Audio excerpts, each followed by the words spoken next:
The assassin was executing his mission when his scope was suddenly blocked by a beautiful woman. Well trained, he quickly moved the scope back to the target, but his masculine instinct made him steal another glance. The assassin realized this wouldn't do, so he hastily steadied his mind. Then he looked at his watch. His heart rate was 65. This was when he was in his best state. Carl gripped his gun and focused his attention. He was preparing for a one-shot kill because he had never missed before. As the wealthy man reappeared in his sights, Carl decisively pulled the trigger. But at the critical moment, the woman suddenly moved her body and took the bullet. Carl quickly reloaded, wanting to fire again.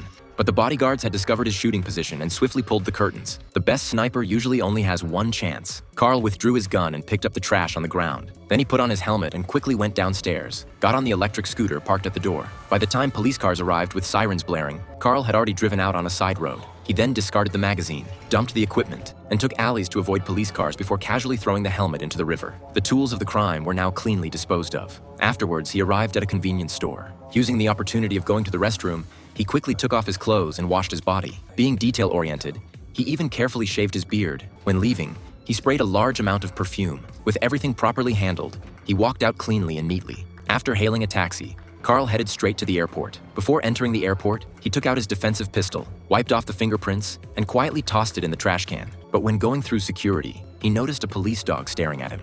Although Carl had already cleaned the scent from his body, he still didn't dare bet against the dog's nose. So he decisively gave up this flight and turned to enter the restroom. He carefully wiped his exposed skin again, not even sparing the sink he had used. Details determine life and death. Carl is never careless. Subsequently, he bought a ticket for another flight, but just as he was about to board, the boss called. How could this happen? It's unprecedented. It happened. This is a problem.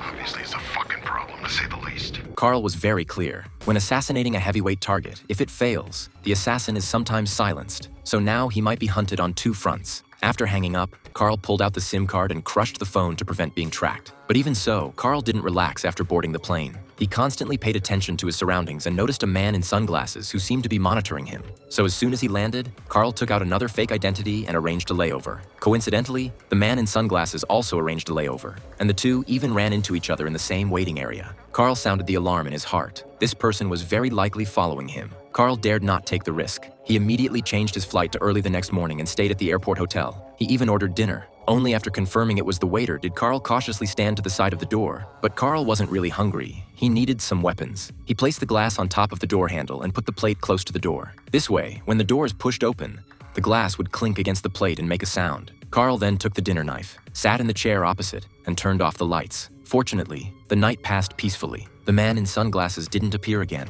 Only then did Carl feel at ease to board the plane back to the Dominican Republic.